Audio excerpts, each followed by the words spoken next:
السلام علیکم ناظرین، P P S C, F P S C اور این ٹی ایس کی تیاری کے لیے آج نئی ویڈیو لے کر حاضر خدمت ہیں۔ تو آئیے چلتے ہیں آج کی ویڈیو کی طرف۔ آج کا پہلا سوال ہے، آشفتہ بیانی میری کس کی آپ بیتی ہے؟ اس کا صحیح جواب ہوگا سوال نمبر 2، یوسفی صاحب بینکنگ کونسل کے چیئرمین کب منتخب ہوئے؟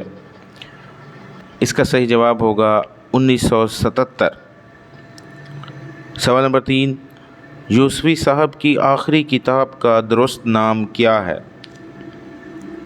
صحیح جواب ہوگا شام شیر یاراں۔ سوال نمبر 4، اردو شعراء کے تذکرے اور تذکرہ نگاری کس کی تصنیف ہے؟ صحیح جواب ہوگا فرمان فتح پوری۔ سوال نمبر 5، شراب الیہود سے کیا مراد ہے؟ صحیح جواب ہوگا چھپ کر شراب نوشی کرنا۔ سوال نمبر 6، خط نسخ میں کون سی زبان لکھی جاتی ہے؟ فارسی اور عربی۔ سوال نمبر 7، قواعد اردو کے مصنف کا نام بتائیں۔ مولوی عبدالحق۔ سوال نمبر 8، تانتوا ٹوٹنا کا کیا مطلب ہے؟ فضول بحث کرنا۔ سوال نمبر 9، پپڑی کا مطلب کیا ہے؟ اس کا جواب ہوگا تہ جمنا۔ سوال نمبر 10، تشبیہ، استعارہ، کنایہ اور مجاز مرسل کس علم کی اصطلاحیں ہیں؟ صحیح جواب ہوگا علم بیان۔ سوال نمبر 11، نہنگ سے کیا مراد ہے؟ مگرمچھ۔ سوال نمبر 12، ابلیس کی مجلس شورا کا موضوع کیا ہے؟ سیاست۔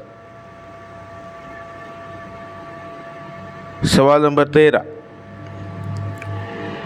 اقبال کب انجمن حمایت اسلام کے صدر بنے تھے؟ صحیح جواب ہوگا 1934۔ سوال نمبر 14، علامہ اقبال نے کس گول میز کانفرنس میں شرکت نہیں کی؟ پہلی گول میز کانفرنس۔ سوال نمبر 15، اشاریہ تنقید کے مصنف کون ہیں؟ عتیق احمد صدیقی۔ سوال نمبر 16، کلیات حالی اور مقدمہ شعر و شاعری کا سال تصنیف کیا ہے؟ 1893۔ سوال نمبر 17، مسدس حالی کا سال تصنیف کیا ہے؟ 1879۔ سوال نمبر 18، املائے غالب کے مصنف کا نام کیا تھا؟ صحیح جواب ہوگا رشید حسن خان۔ سوال نمبر 19، غالب کے قصائد کی تعداد کتنی ہے؟ 62 قصائد ہیں۔ سوال نمبر 20، نواب آصف الدولہ نے میر کا کتنا وظیفہ مقرر کیا؟ 300 روپے ماہوار۔ آج کا آخری سوال، ہجویات میر کے مصنف کا نام بتائیے۔ اس کا صحیح جواب ہوگا احمد جمال پاشا۔ یہ تھی ہماری آج کی ویڈیو۔ کل انشاءاللہ نئے معروضی سوالات کے ساتھ حاضر ہوں گے۔ تب تک کے لیے اللہ حافظ۔